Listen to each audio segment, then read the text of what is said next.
As I lay on the cold hospital bed, the white sheets felt rough against my skin.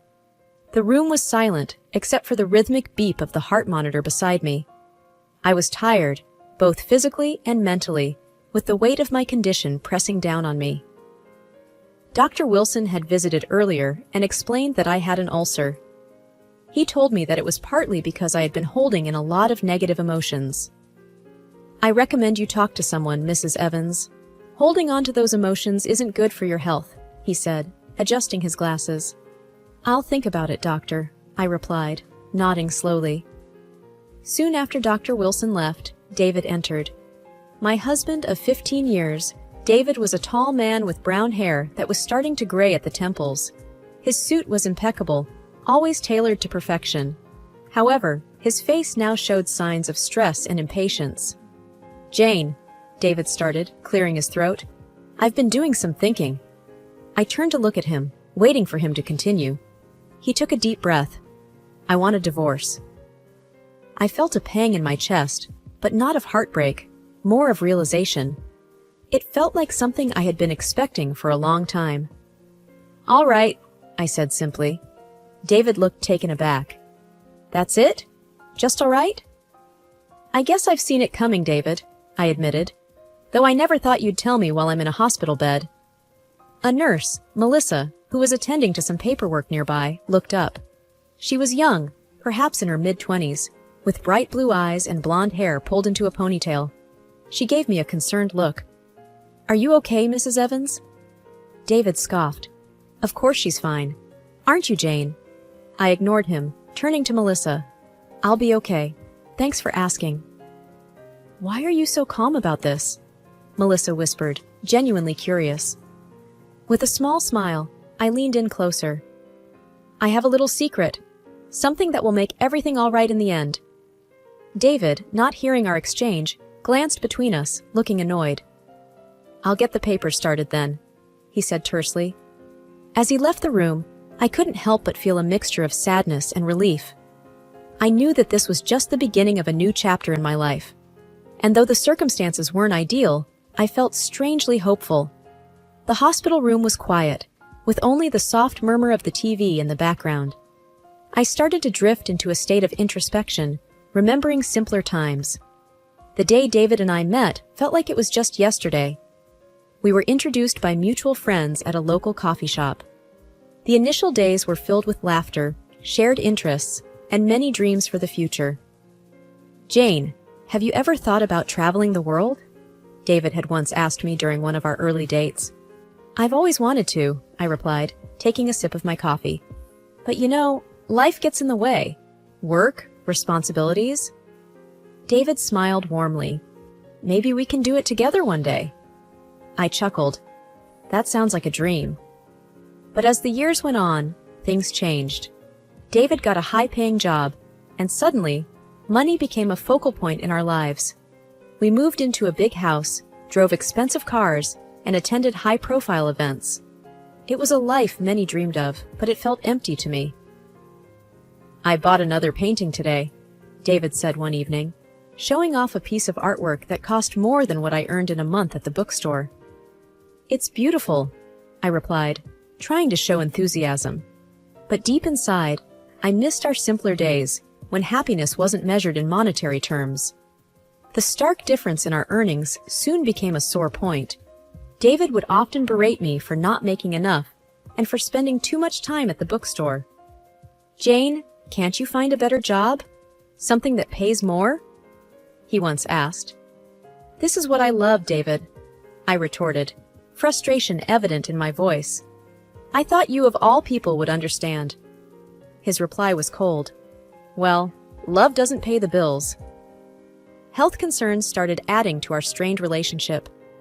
The constant pain in my stomach became unbearable at times. I remember one particularly bad night when I was curled up in pain. "Jane, are you okay?" David's voice was filled with annoyance rather than concern. "My stomach. It hurts so much," I managed to whisper. "You're always sick," he snapped. "Maybe if you didn't stress about that bookstore so much, you'd feel better." Even during those tough times, there was one person who stood by me, my grandmother. She was a wise old woman with a heart of gold. We shared many moments, sipping tea and talking about life. "He's not right for you," she told me during one of our conversations. I sighed. "I know, Grandma, but we've been together for so long." She looked at me with a knowing smile. "Sometimes length doesn't mean depth. Remember that." Her words stayed with me. David's decision to ask for a divorce might have been sudden for him, but for me, it was a long time coming.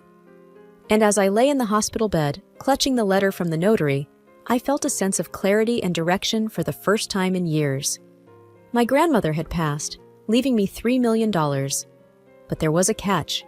I would only inherit it upon divorcing Robert. A bittersweet smile formed on my lips. Once an unwelcome condition, now it was my ticket to freedom. The next morning, I decided it was time to take charge of my life. I needed to know why David was so eager for the divorce. Was there another woman? Or was there something else he wasn't telling me? I decided to call Mark, a lawyer I had known since childhood. We had grown up together, and even though life took us on different paths, our bond remained. "Jane, long time. How are you holding up?" Mark's voice sounded genuinely concerned. "Been better, Mark," I replied, trying to sound upbeat. "But I need your help." Mark paused for a moment. "What do you need?" I hesitated.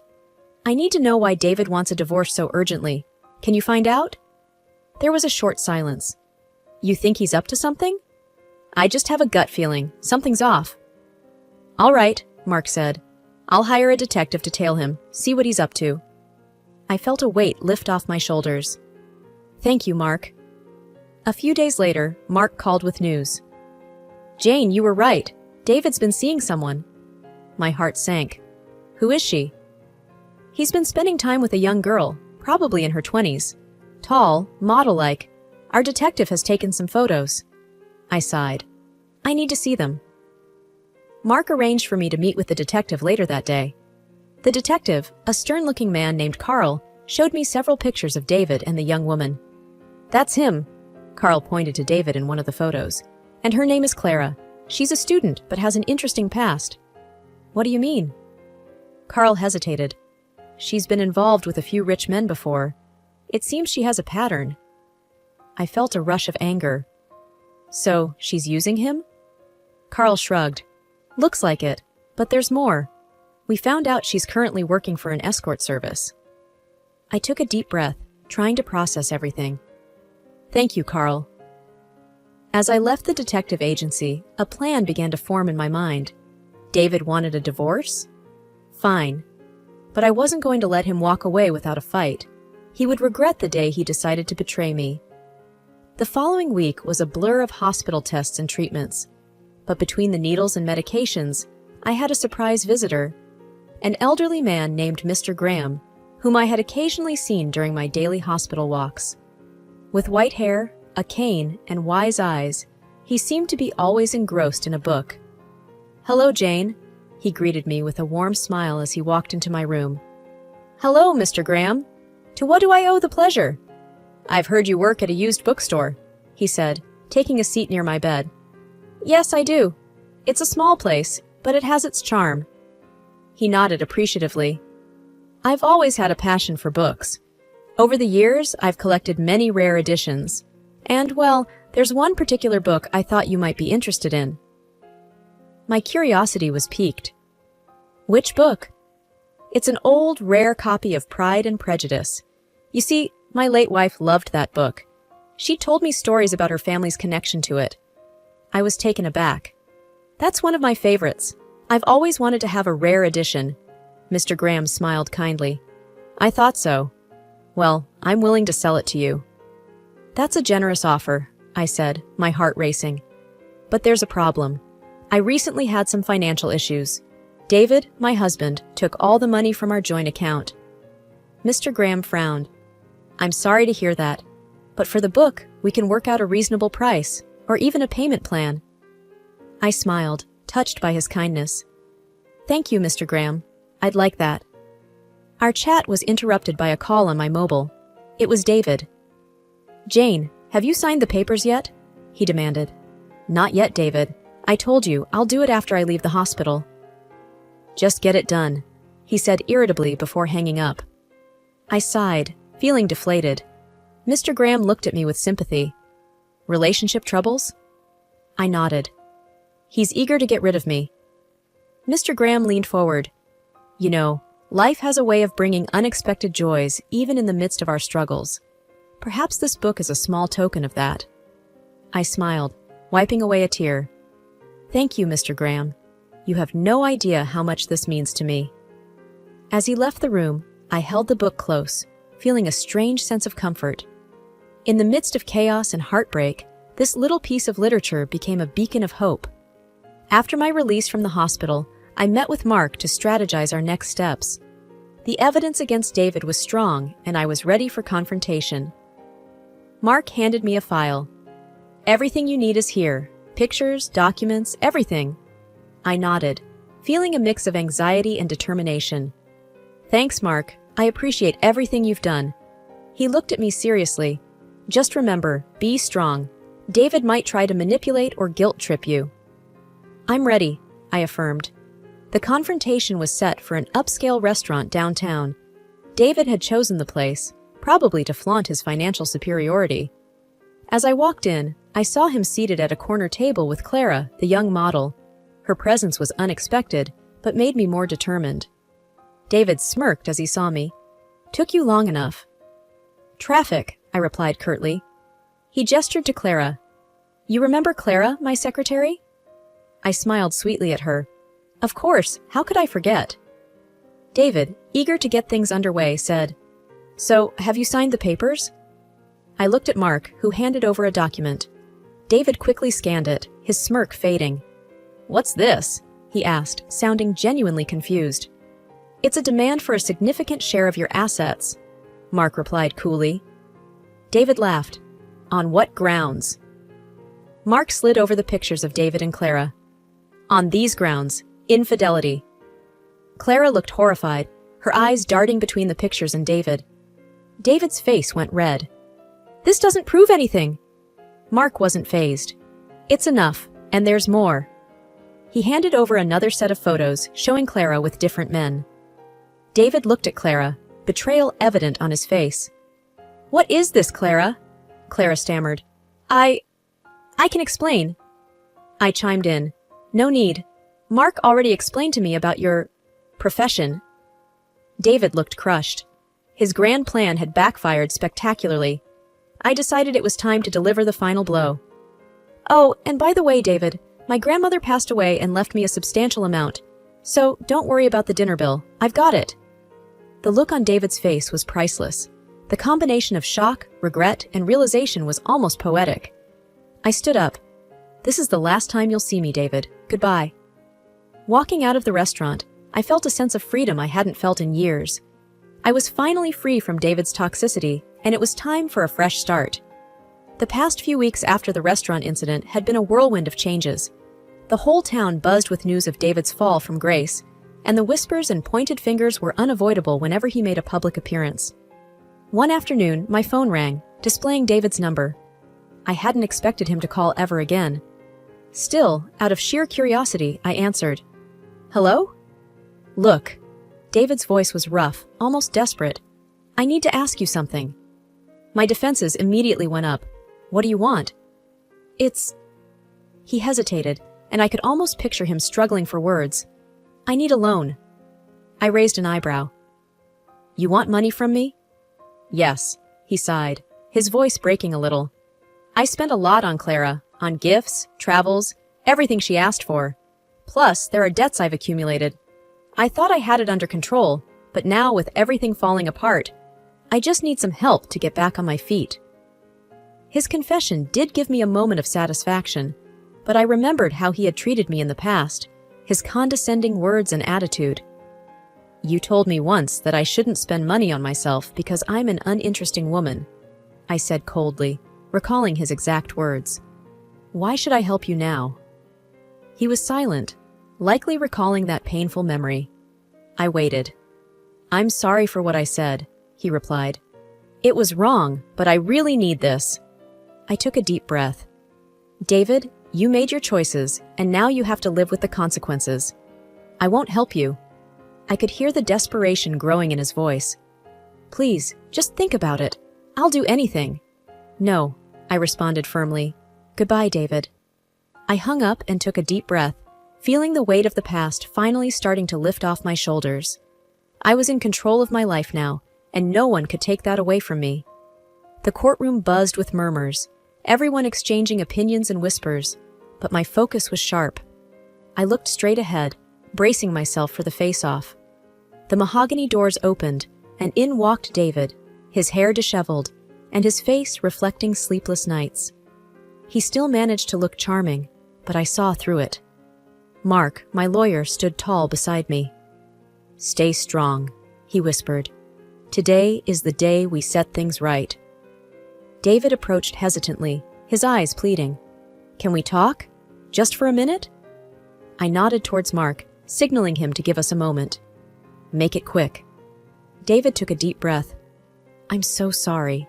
I realize the pain I've caused. Please, can we not do this? Can we not make it a public spectacle? His words seemed genuine, but years of deceit had made me wary. David, this isn't about you anymore. It's about justice. He looked defeated, but tried one more time. Isn't there any room for forgiveness? For us to start afresh? I stared at him coldly. There's no us anymore. And as for forgiveness, some things can never be forgiven. You chose this path. Before he could respond, the bailiff announced the judge's arrival. Everyone took their seats. The judge, a middle-aged man with a stern face, spoke. This court is now in session. Mark began. Your Honor, my client has suffered emotional and financial turmoil due to Mr. David's actions. The evidence will showcase his deceit. David's attorney tried to interrupt, but Mark continued, Your Honor, we have photographs, bank records, and messages that point towards Mr. David's consistent betrayal. The evidence was presented, one piece after another, creating an irrefutable chain of David's misdeeds. David looked shattered, realizing the gravity of the situation. Your Honor, he began, voice shaky, I admit my mistakes, but I beg the court and my wife for leniency. Mark countered, Mr. David is only remorseful because he got caught. Had any of these deceitful actions not come to light, he would have continued his ways. The judge, after pondering for a while, said, Given the overwhelming evidence, this court grants the divorce. Mrs. will receive 80% of the combined assets. David was aghast. This is extreme. I stood up, anger evident in my voice. Extreme? Like your affairs? Or draining our accounts? Or every lie you told? David whispered, Please just give me a chance. I looked at him squarely. I gave you years, David. You destroyed that chance every time. Walking out of the courtroom, Mark congratulated me. You did great. This chapter is closed. I nodded, determined. It's time to rebuild and move forward, without him. The sun outside shone brilliantly, signaling a new dawn, and for the first time in years, I felt truly free. The sky was a bright shade of blue, and the air was fresh, with a hint of morning dew. It had been a month since the court case, and the world seemed different to me. I was sitting in a small cafe near the beach, enjoying a cup of coffee, watching children play in the sand and families laughing together. Sarah, my longtime friend, joined me at the table, her presence always a comfort. How does freedom feel? She asked with a teasing smile. It feels like breathing without any weight on my chest, I replied, taking a sip from my mug. She chuckled. I never understood why you held on for so long. I sighed. Neither did I, but it's in the past now. I'm just focusing on what's ahead. A small boy, around 6, ran up to our table, his sandy feet leaving prints. Excuse me, ma'am. Can you help me build a sandcastle? I smiled at his innocence. Sure, why not? As we sat building the castle, Sarah watched with a soft smile. You know, you always had a way with kids. Have you thought about what you're going to do next? Actually, I have, I began, molding the sand into a tower. I'm thinking of starting a community center for children, somewhere they can come, learn, and play. Sarah looked pleasantly surprised. That sounds amazing, but it's going to be a lot of work. I'm ready for it. I've been tied down for so long. It's time I did something that truly matters. The day wore on, and Sarah and I talked about everything under the sun: memories, future plans, and the latest town gossip. Later, as the sun began to set, casting a golden hue on the horizon, I stood up, stretching my legs. You know, Sarah, it's moments like these that I miss the most. Simple, peaceful, just enjoying life. Sarah nodded. You've come a long way.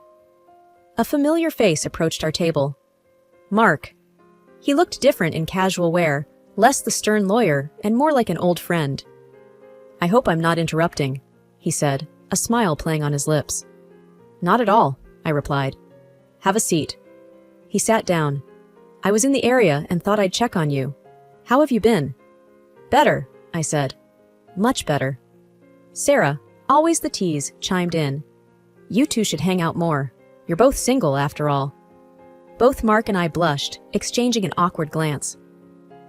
Well, we can always start with a coffee, Mark suggested. I laughed. Sounds like a plan.